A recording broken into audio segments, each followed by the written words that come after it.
Great. Well, how is everybody doing today so far? Great. Great. Good. Great. Well, good. Like I told the other classes, I'm just like my dog. I have ADD, which is Attention Deficit Disruptive Disobedient Disorder. So if you fall into the classification of ADD or ADHD, you're in good company. I don't care, stand up, swirl around, do whatever to be respectful of your neighbors. Okay?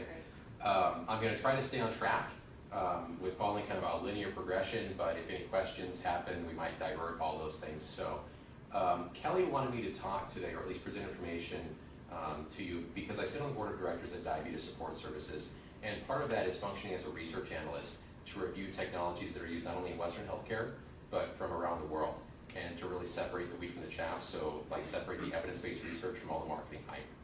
And introduce you guys to some of the newer tools that we use for health management, especially within the diabetic population. Okay, is all that kind of like good in a nutshell? Yeah. Okay. Good. All right. So one of the breaking things that we're working with right now is hydrogen gas, and using that with our clinical diabetic population. And that has in your medical training or nursing training, has anybody ever talked to you about this? No. Okay. All right, so I want to be very clear in that when I'm talking about hydrogen gas, I'm referring to H2, not H+. H+ is really acidic, don't drink that bad, okay? H2 is two hydrogen atoms with extra electrons, so they can donate electrons. They're actually very, very, very unique in that hydrogen, also in hydrogen gas, also known as dihydrogen or diatomic hydrogen or molecular hydrogen, tomato, potato, whichever one you decide to pick. They're all the same thing.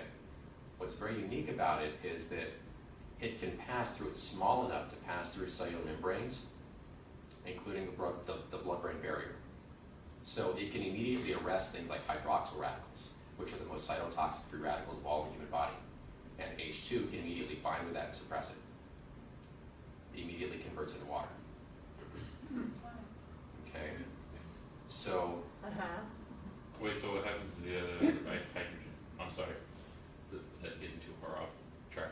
Well, perhaps, but right now what we know is that the hydrogen gas immediately binds with the hydroxyl, and then you just get water out of it.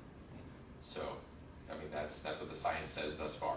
And there's no negative effect, or there's no cytotoxicity at all.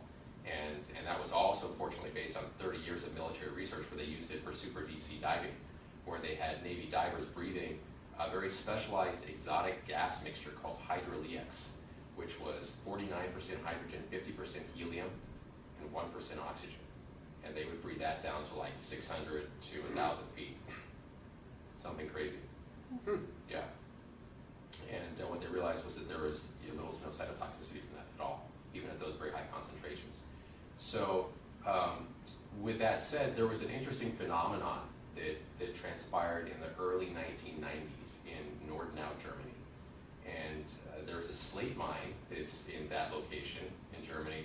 It was a slate mine during World War II, and it had since been converted into this special resort. And there were a large number of individuals that were suffering from terminal illnesses that went there for their last hurrah.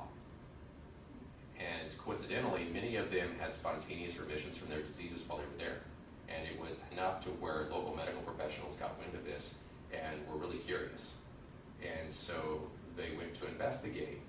And indeed, they did document that a large number of people did encounter spontaneous remissions, and they didn't know how it was happening. Long story short, I'm not sure how it really transpired, but they were able to enroll some Japanese physicists and scientists who were able to travel to Germany to perform quantitative analysis on the area, including the cave and the water. It just so happens that the slate mine itself had been converted into a large wine cellar. It was this large cave, but it had a stream running through it, a natural stream, natural aquifer. And the Japanese scientists discovered that there was a large quantity of hydrogen gas that was being evolved from the cave. And this was coming out of solution that was in the water. So the water was rich in hydrogen gas, which it stays in solution for a period of time. And then it immediately starts going through standard kinetics, and after 24 hours, it's kind of out of the water, and after 48 hours, or at 24 hours, it's at half-life, and then 40 hours, it's out, and it's floating around in the environment. So these people that were going into this wine cellar, or this area of the resort, were not only respirating hydrogen gas, they were also drinking what they called therapeutic water. And that that was coined the Northern Alp phenomenon. Yeah, so the physicians encountering this did a follow-up study on 411 diabetic patients. And what they discovered during this study was that after 6 days of consuming this water, biomarkers started changing measurably. LDL cholesterol was dropped by about 15%, HDL cholesterol was elevated by 7 to 8%. They encountered significant increases in insulin sensitivity. And in some cases, they had complete reversal of metabolic syndrome and diabetes type 2.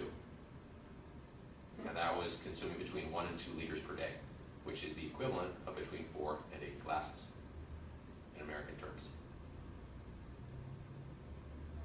Okay, so that's where I came to this from the diabetic side. Now, why I started investigating this is because I started investigating the Japanese healthcare system. We started noticing with our diabetic population in the United States that quality of life wasn't what we thought it should be in their later years. In Western medicine, generally speaking, diabetes is handled to some extent through dietary control, to some extent through physical fitness, but to a large extent synthetic pharmaceutical medications. The problem with this approach in the long term, and I don't want to harp on Western medicine too bad because we're great at what we do, which is emergency management. We're great. I mean, if you get like an arm lopped off, this is the place to be if you want to put it back on, right? But when it comes to long-term care, the numbers don't lie. We're 49th in the world as far as longevity, and I think over the past month, the first day infant mortality rate for all industrialized nations, we were #1. I mean, we have the highest death rate for first day infants of any industrialized nation on the planet. And that was research that just broke over the last month or two. Yeah, so when it comes to long-term health in the United States, these are numbers that we really have to take a look at. Same thing with diabetics, synthetic pharmaceutical medications. They're at much higher risk of developing cardiovascular disease and cancer as a result of chronic inflammation and free radical damage.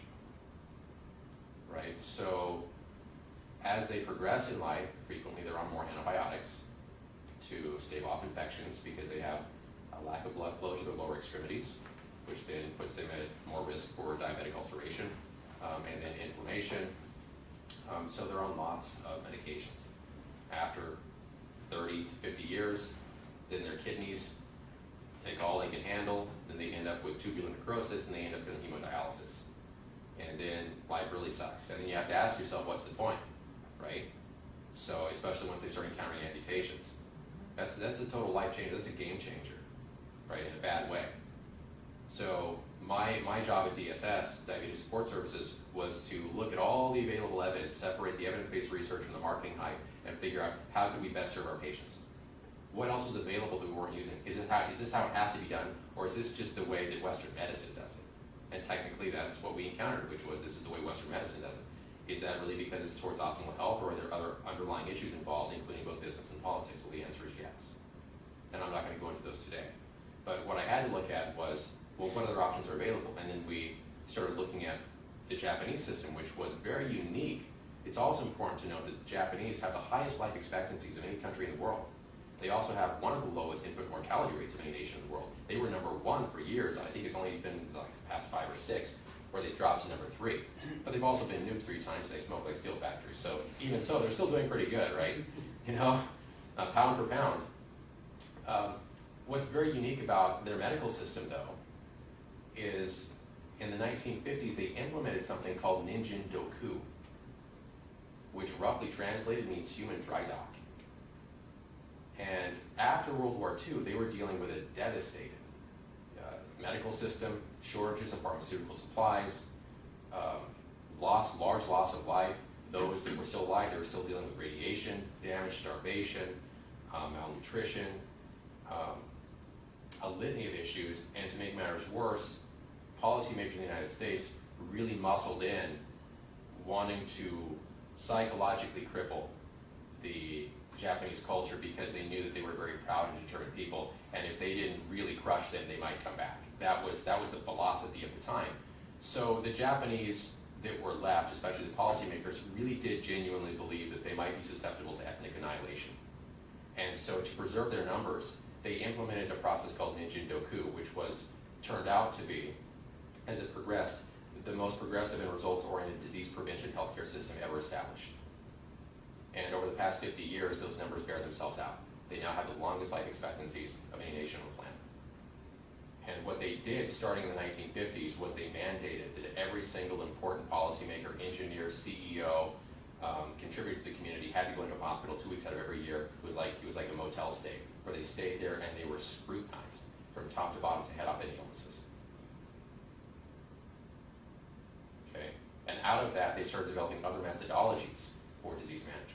And as far back as 1965, they began using electrolyzed reduced water, which is rich in hydrogen gas, although they didn't understand the chemical kinetics at the time. They just knew that it worked against acid indigestion, dyspepsia, chronic diarrhea. And it's kind of their Tylenol, right? I mean, or aspirin. You know, if we had aspirin produced today, it would be heavily regulated. But because it's been around for 80 years or longer, you know, you just buy it over the counter. Very similar. So it wasn't until the Nordenau phenomenon they really realized there was a component of this that could really be used with the diabetic population. And that's how I started discovering all this research. Okay. And it's also interesting to note that if you start going through PubMed and you start looking up all these articles, almost none of them are done in the United States. They're all in foreign countries.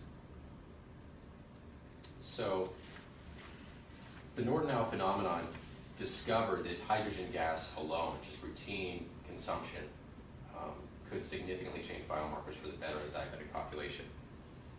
Then we have additional studies, which this one's double-blind placebo-controlled, diabetes type 2, demonstrating the same concept using synthetically produced hydrogen from electrolysis. We can produce hydrogen gas in one of two ways. We can either do it through hydrolysis, so we could drop magnesium in water, and that can off-gas hydrogen, but that's really difficult to control, right? There's no way to really shut it off or modulate it except just removing the magnesium from water. But if we use basic electrolysis, electricity through water, what happens? What's water? H2O, right? So if you run electricity, it breaks it apart, right? And what do you get? Hydrogen and oxygen. Hydrogen and oxygen, okay. So if you do it really rigorously, then you completely gasify the water and you end up with, you know, two big balls of gas, which are really explosive and really dangerous. Yeah. Okay, if you do it, that's why they use it for fuel and rockets and stuff of that nature. It works great because the byproduct is water, right? It's like, if they could run that in cars, it'd be great too. So if you run weak electrolysis, you can actually stabilize, for a period of time, the gas in solution. So you can stabilize the hydrogen gas in solution for up to 24 hours. You'll still have a little bit of bleed off, so we know for the first 4 hours, it stays at maximum concentration, and then over the next 48 hours, then it begins to bleed off until after 48 hours, it's pretty much back to equilibrium.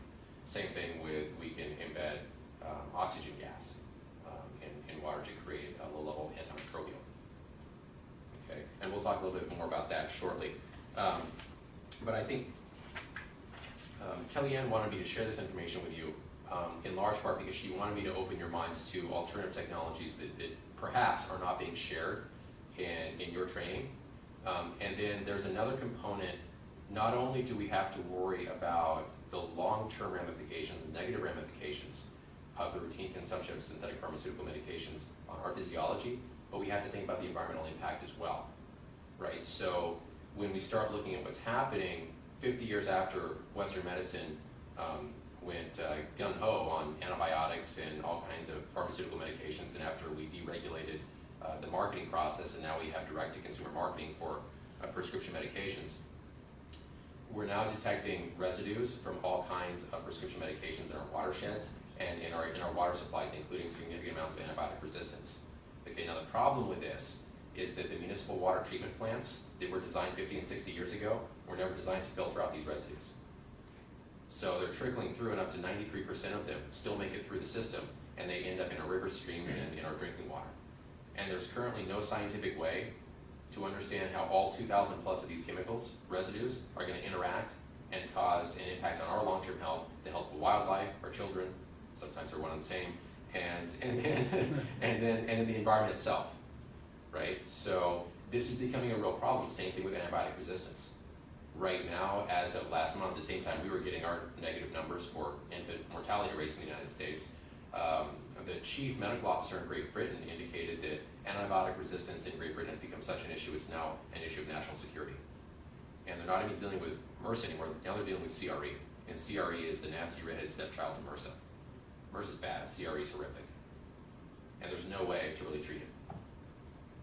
So these are things that we really have to start thinking about with regard to how do we, as we proceed with not only Western healthcare, but just healthcare around the world, how do we proceed in a way which really produces positive results in ways that cost very little and respect our communities and the environment? And that's not necessarily an easy challenge, especially when there are politics and business models in the way. You know, from a scientific standpoint, it's really not that difficult sometimes. It's all the middlemen that oftentimes add complexity to it. Pardon me while I've been jibber-jabbering. While I get a drink of water, I know I've been dominating the conversation. Do you have any questions?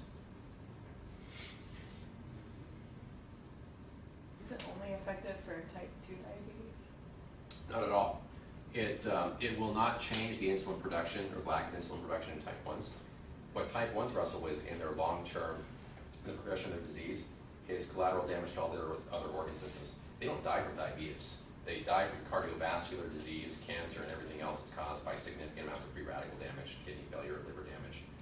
So hydrogen gas significantly suppresses free radical damage and therefore preserves significant amounts of their tissue and retards the progression of their disease. So even in the case of someone who is renally compromised, instead of drinking maybe, you know, like a glass, you know, every 3 or 4 hours, you just give them a little whiskey shot every single hour. You know, so they're consuming between 1 and 2 liters per day, but they're doing it on a routine basis. So they're not having, their bodies and having to wrestle with a large influx of liquid. They can just get a little shot, you know, routinely, and it makes it easier to manage. On the other study, it said their average stay there was for 6 days. So were the results that they saw, did they last for a long time? On that study, I don't recall, but I know my recollection is that within 6 days, that's when they started seeing the biomarkers change. Between like 2 and 3 days, they didn't see that many changes. On the subsequent studies that were done in genuine clinical settings, because they couldn't do a double blind in the cave, there were too many other factors involved. But in the double blind, such as this one, that was done over a period of 90 days. And the benefits were only had as long as the water was being consumed. So it's one of those things where you have to keep doing it. But the good thing is that it's not just for diabetics. I mean, this across the board, when you look at the epidemics that are occurring in the United States and around the world right now, almost all of them have the underlying condition of chronic inflammation and free radical damage. And if there's a way to arrest that cost effectively and non-toxically, we can significantly arrest the progression of numerous diseases throughout the world. Would you recommend it to a healthy person? So, yeah, sure. Well, with that, I mean, is there any risk of decreasing the inflammation process too much with this? You know, is there? Not based on current evidence. And that's in large part because hydrogen moves to the body very quickly within 15, after consuming water, within 15 to 30 minutes, it's already completely circulated throughout the body. And it's utilized within 3 to 4 hours completely. So you have to keep consuming it. And hydrogen gas is different from other antioxidants such as carotenoids and polyphenols, like from green tea, or carotenoids from carrots, lycopene from tomatoes. Those are big molecules. And you know, what berries? The goji. The goji berries. Yeah. Most of those molecules have a lot of electrons that they can donate, but they're big, and they can't fit through cellular membranes. Hydrogen can because it's so small. So it's very short-lived. It doesn't have like hang time like the other molecules do. Because they'll float around in tissue like carotenoids will float around for weeks. You know, and once they bump into a free radical, you know, they can donate an electron, and they've got some extra ones to donate. Hydrogen doesn't, so it's kind of a one-hit wonder. But as long as you keep it coming in, it'll keep doing its job.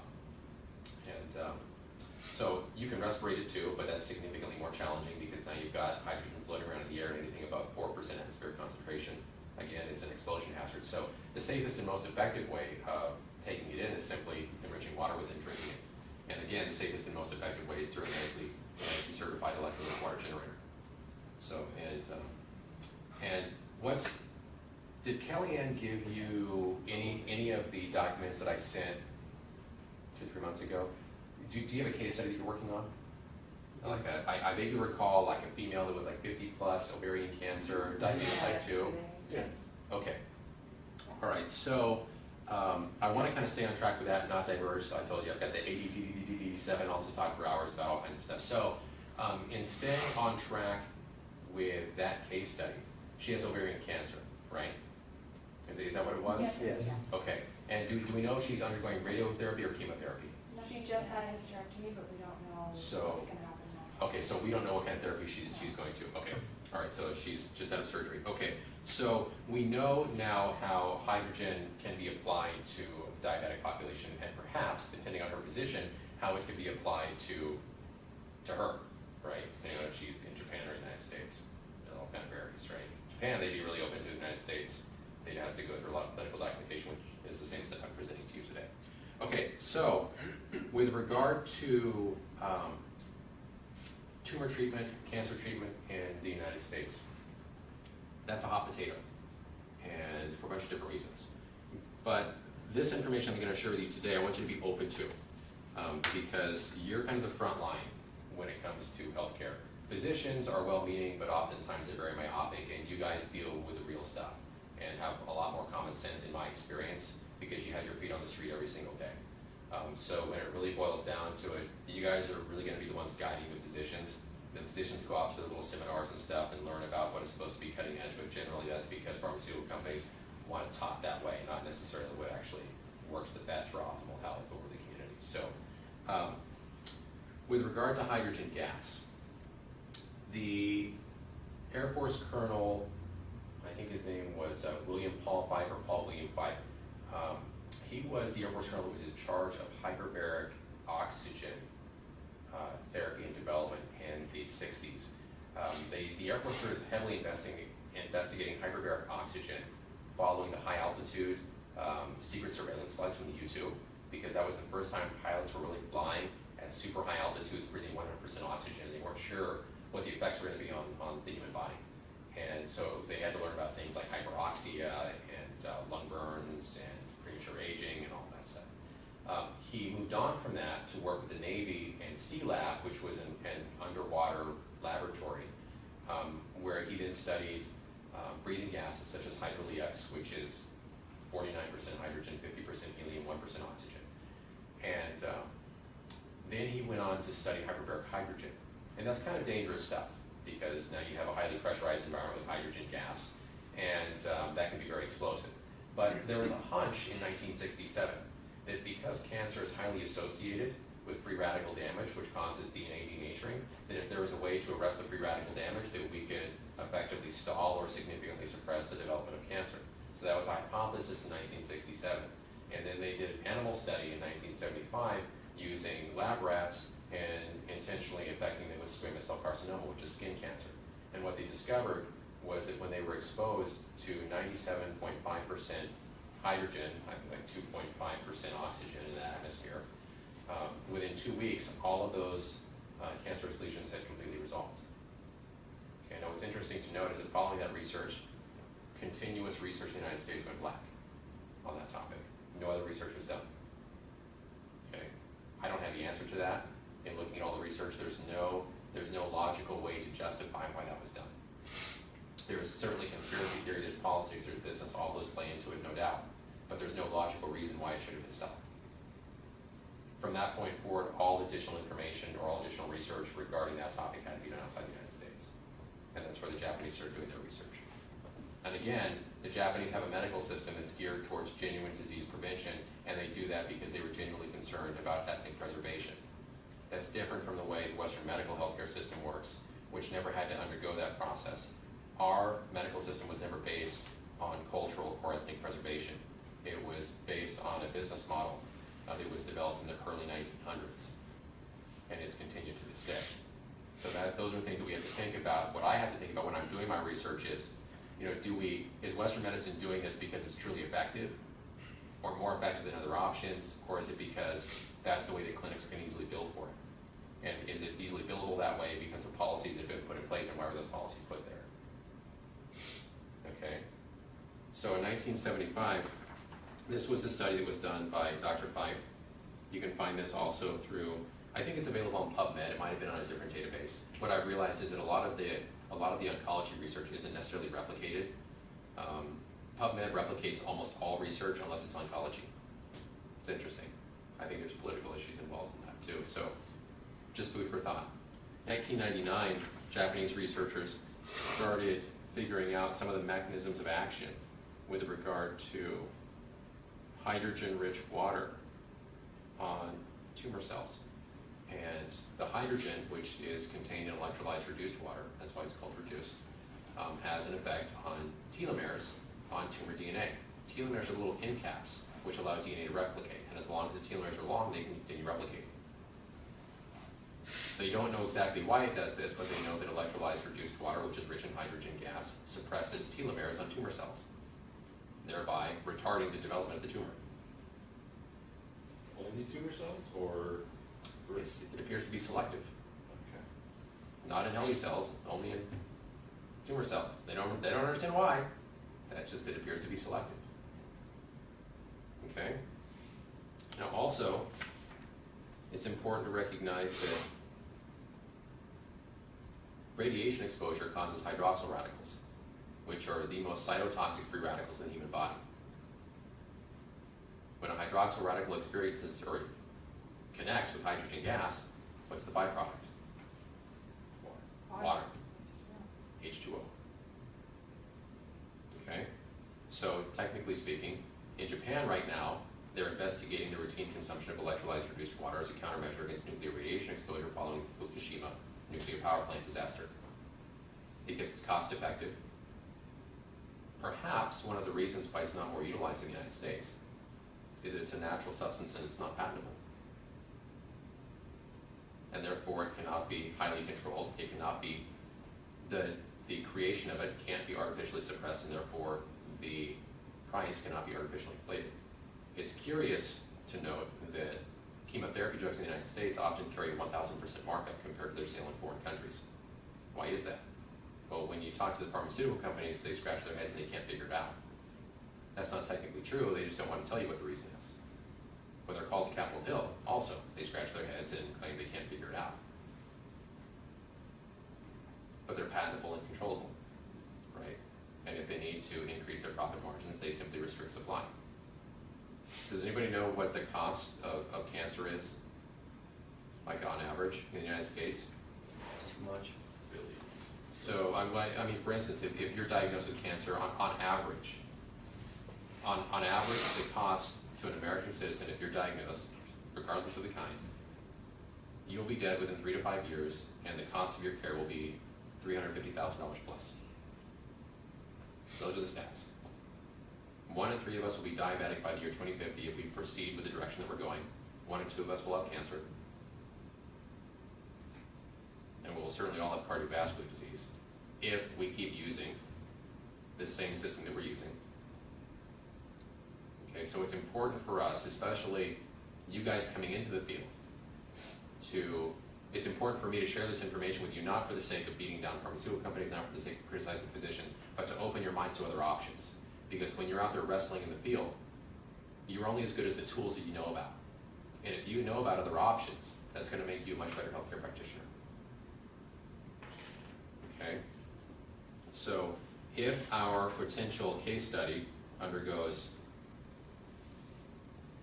radiotherapy for ovarian cancer, was it ovarian or uterine? It's Ovarian. ovarian. Ovarian. Okay. Fortunately, we did have a Japanese physician here in the United States working at the University of Pittsburgh, who's also a surgeon, and he's been very progressive with regard to research being done stateside. Again, note he's Japanese, okay?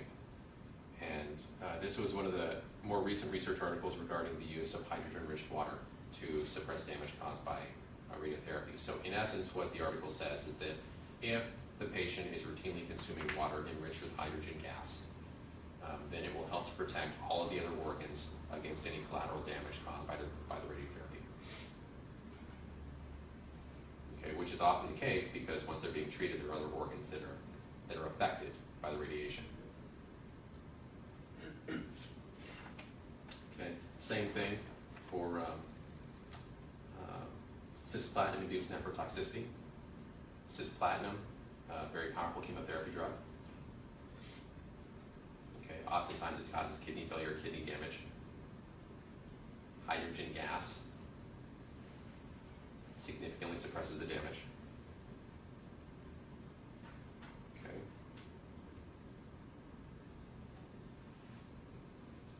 As you'll note, all this research, almost all of it is done in Japan.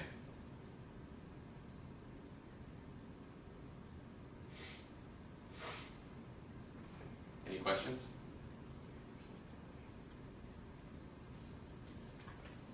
What are the barriers to access to this?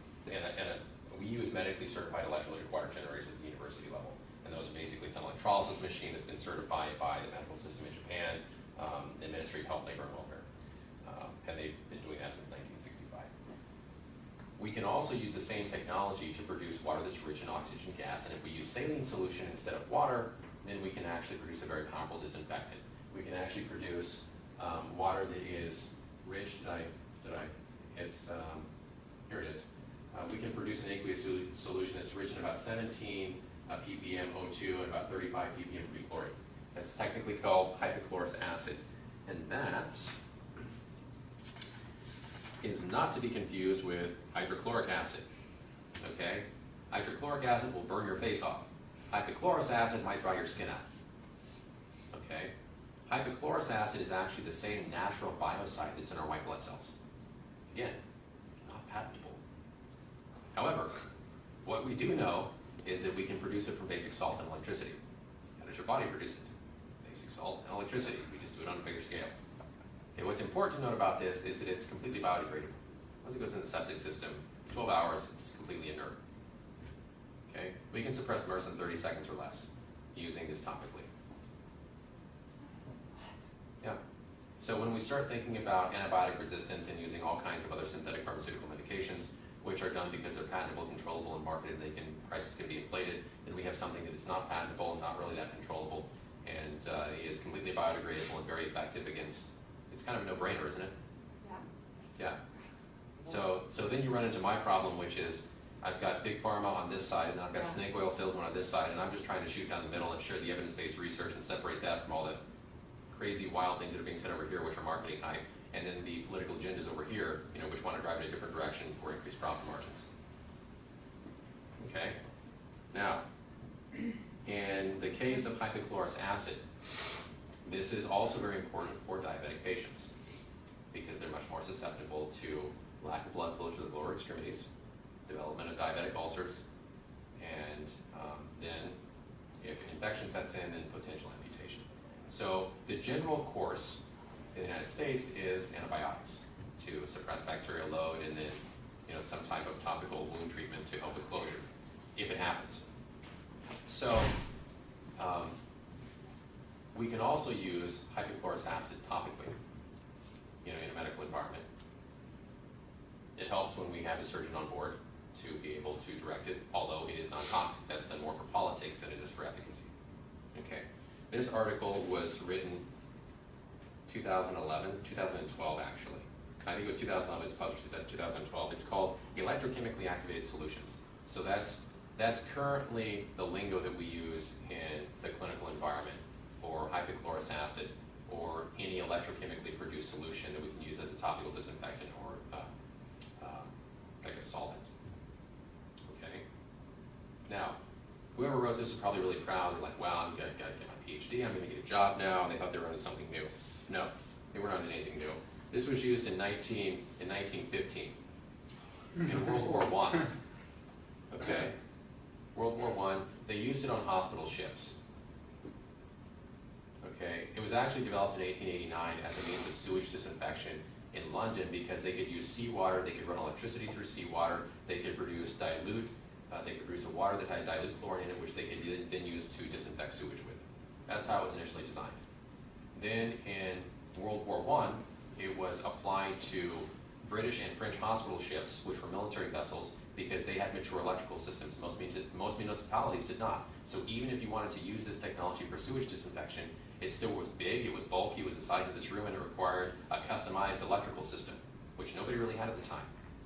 But the military, always being ahead of the game, had sophisticated electrical systems on their ships. So they built electrolyzers out of cedar wood, carbon electrodes. And they dumped seawater in there because what's seawater? dirty saline solution is what it is. You already got your sodium chloride in there. So then they electrolyze that, and now they add an aqueous solution that was rich in oxygen gas and free chlorine, which they then use to clean the decks, wash the laundry, and treat surgical infections, or treats, surgical. 2 minutes? 2 minutes. Wow, we got to wrap this up really quickly. Okay. And then the hydrogen-rich water, which is produced in the process, they just chucked overboard because the time was worthless. Okay, they didn't discover it actually had benefits until the Japanese began investigating in the 1930s, began investigating plants and animals. And then after World War II, because they had no pharmaceutical medications, their healthcare system was completely destroyed following World War II. They were open to other things, which is the same thing I'm trying to do with you guys, which is open your eyes to other things, and then they're much better off for it because now they have the longest life expectancies in the nation of the world. Okay, so with that said, we can use the same technology on diabetic ulceration. We had a 71-year-old case study last summer where we had a 71-year-old diabetic who developed an ulceration on the medial side of his right leg, just above the ankle. It initially started about this big, the end of the little pin. Within 4 days, it was that long, about 1.5 inches wide. Went to the oncologist, and the oncologist basically said, look, 71 years old, you have significant cardiovascular disease, significant neuropathy, I'd like to be able to tell you good things, but here's the reality, you're probably looking at amputation. Now, there's some things that I can't say because we're on video right now, which I said in other classes, so you'll have to ask them what I said. But ultimately, his wife shared with me some things that I also can't share on the video. But she was aware of the research that was happening at the university, and long story short, hypochlorous acid, technically called electrolytic sodium hypochlorite, was placed in the container. He spritzed it every 4 hours. Within 3 days, he had complete scab over. Within 3 weeks, he had 75% wound resolution. Within 6 weeks, it was completely healed with only a scar, with no need for antibiotics whatsoever. Okay, so again, there's another way of reducing the dependency on antibiotics, thereby reducing our risk of being exposed, antibiotic resistance, and then environmental factors involved in that too. Okay. What kind of spectrum does the hypochlorous acid work on as far as antibiotics? Like gram-negative, gram-positive, everything in between? That's a really good question, and I've got documentation that covers that, and I don't have it right on the tip of my tongue, but if you contact me via email, I can get it to you. Okay. What we do know, just what I remember right off the cuff: MRSA, Klebsiella pneumonia, Salmonella, E. coli, Staphylococcus, and over 40 other pathogens that has been tested on, including fungi, bacteria, and viruses. That's what I remember right off the cuff. No. And could this be ingestible as well? Generally not. It's generally topical only. Okay. Yeah, and that's because it's very oxidizing. So the good thing, though, is that even if you did do it, it's not going to have any dire consequences. Like if your child took a shot glass of electrolytic sodium hypochlorite, they might feel like awkward, but they're not going to die. If they took a shot of straight bleach, they would be in the emergency room probably dead. Okay, so when we're looking at safety, there's really no options. So the way that we can implement this into our clinical practice is by educating our patients. And if you can also influence your physicians, because here's the deal, most of them are so time-strapped, they don't have the time to review stuff like this. That's why that's why Kelly has me here today, to work with you guys, so you guys are aware of it, because you will end up influencing them. Somebody like myself, they might take the time to listen, they might not. The fact that I'm an executive on a board for a community health organization, it helps, but that's certainly no shoe-in, and just because I drop clinical evidence on the table doesn't mean they're going to be open to it, right? Or understand it. And I really have to stick a fork in my eye sometimes, because I'm appalled at what some physicians don't understand. And I do know that they're time-strapped, but it's frightening sometimes. It really is. And so I can spend a lot of time complaining about that, or I can spend my time educating. And I try to choose the latter. Doesn't mean I don't complain sometimes, but I try to focus on the other side. That's what actually gets the job done.